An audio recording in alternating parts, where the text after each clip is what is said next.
রান্নাঘর এবং সেই সাথে রান্নাঘরে ব্যবহৃত জিনিসপত্র কিভাবে খুব সহজে আপনারা পরিষ্কার পরিচ্ছন্ন করে রাখতে পারবেন এবং আপনার কাজগুলোকে সহজ করতে পারবেন।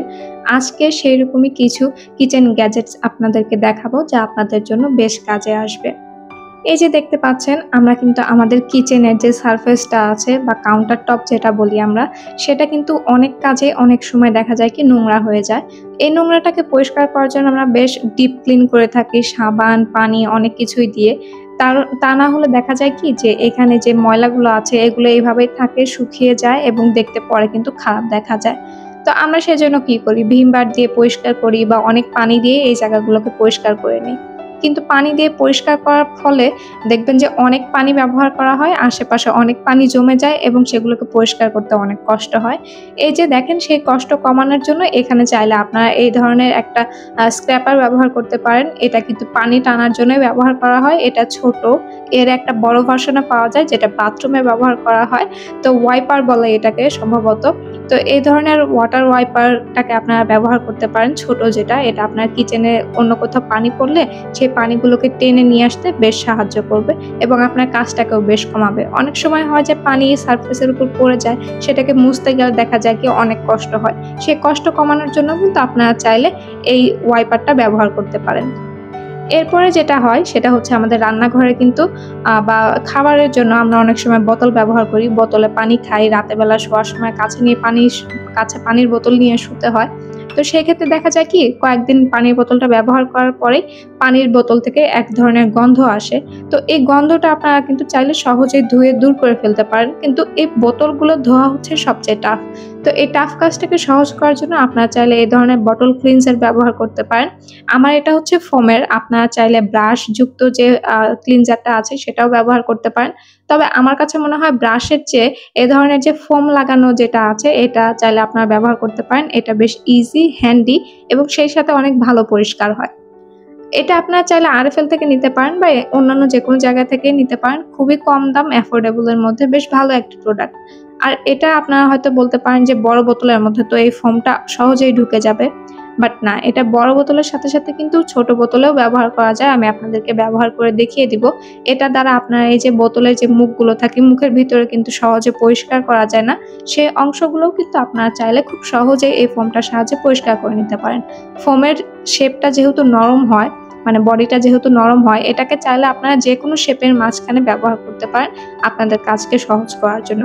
এই যে দেখতেই পাচ্ছেন আমি আমার বোতলের মুখগুলোকেও কিন্তু এটা দিয়ে পরিষ্কার করে নিচ্ছি, যেন কোনো রকম গন্ধ বা আশেপাশে যে একটা কালো কালো ভাব হয়ে থাকে, যে প্যাচের যে অংশটা থাকে সেটা যেন না থাকে। এই যে দেখেন, আপনি বলবেন যে এখন তো এই চিকনটা তো পরিষ্কার করা যাবে না। কেন যাবে না? দেখেন এই যে ফোমটা যে আছে, ফোমটা উপর থেকে একটু চাপ দিলে এটা যেহেতু নরম ভিতর দিকে চলে যাবে। আর ভিতরে যে লাঠিটা ব্যবহার করা হয়েছে এটা তো একেবারেই চিকন। এটা যেকোনো বোতলের মধ্যে আপনারা চাইলে ব্যবহার করতে পারেন। খুবই ইজি এবং খুবই হ্যান্ডি। খুব সহজে আপনারা আপনাদের যেকোনো পানির বোতল এই ব্রাশটা দিয়ে পরিষ্কার করে নিতে পারেন। এই ব্রাশটা বেশ হ্যান্ডি এবং খুবই ভালো। তো বোতলগুলো ধোয়া হয়ে যাওয়ার পরে সুন্দর করে প্রত্যেকটা জিনিস সুন্দর করে ধুয়ে নেবেন, যেন এক্সট্রা কোনো সাবানের গন্ধ না থাকে। এরপরে যেটা দেখাবো সেটা হচ্ছে এ ধরনের গ্রেটার। এটাকে আপনারা ভেজিটেবল গ্রেটার বলতে পারেন বা যেকোনো কিছু দিয়ে এটা আপনারা গ্রেট করতে পারেন। এটা আমি নিয়েছিলাম দারাজ থেকে। খুব বেশি একটা দাম না, ২০০ কি ২৫০ টাকার মতো নিয়েছিল এটা আমার কাছ থেকে। তো আসার পরে আমার কাছে মনে হয়েছিল এটা খুব একটা ভালো হবে না, বাট এটা এত পরিমাণে ভালো যা বলার মতো না। আমি গত ৮-৯ মাস ধরে এটা একদম টানা ব্যবহার করি। এখনো এটার ধার বেশ ভালো আছে এবং সেই সাথে বেশ ভালো এটা কাজ করে। প্রত্যেকটা আলু বা যেকোনো সবজি আমি কাটি না কেন, শেপ একদম একরকম হয় এবং বেশ ঝুরি, ঝুরি হয়, যেটা বটি দিয়ে করতে গেলে অনেক কষ্ট হয়। আর তাছাড়া সব গ্রেটার দিয়ে কিন্তু সবসময় গ্রেটও করা যায় না এবং শেপটাও সুন্দর আসে না। এটা দিয়ে কিন্তু সেটা সম্ভব হয়। এরপরে যেটা দেখাবো এটা মাস্ট হ্যাভ একটা প্রোডাক্ট, আপনারা চাইলে আপনাদের কিচেনে ইউজ করতে পারেন। সেটা হচ্ছে এই ধরনের ওয়াল হুক বা ওয়াল স্টিকার। অনেকের বাসায় আছে যে ড্রিল করা নাই বা অনেকের বাসার যে মালিক আছে তারা ড্রিল করতে দেয় না। তো সেই ক্ষেত্রে আপনারা যেকোনো জিনিস হ্যাং করার জন্য এই ধরনের ওয়াল হুক স্টিকার ব্যবহার করতে পারেন। এটা বেশ হ্যান্ডি, রিজনেবল এবং বেশ কার্যকরী। তো আমার বাসার মালিক যেহেতু ভালো, সে কোনো কিছুতে না করেনি।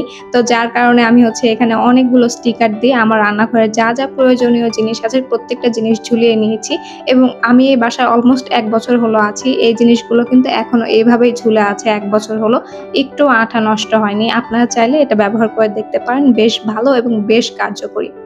এরপরে যেটা দেখাবো সেটা হচ্ছে এটা আপনার ফ্রিজ যাদের আছে তাদের হয়তো এটা অবশ্যই আছে। এটাকে আইস ব্রেকার বলতে পারেন বা আইস ব্রেক করার জন্য যে স্পুনটা দেয় ফ্রিজের সাথে, এটা কিন্তু বেশ ভালো, বেশ কার্যকরী একটা জিনিস। তো এটাকে কিন্তু আপনারা কখনোই নষ্ট করবেন না। আমার এটা ভেঙে গিয়েছে কারণ আমার আগে যে সাবলেট ছিল তো তারা এটা দিয়ে কাজ করার সময় ভেঙে ফেলেছে। তো যাই হোক, এটা দিয়ে বেশ ভালো কিন্তু ফ্রিজের বরফ পরিষ্কার করা যায়। আমি এর আগে ফ্রিজ পরিষ্কার করার সময় আপনাদেরকে দেখিয়ে দিয়েছিলাম। বেশ ভালো, বেশ কার্যকরী।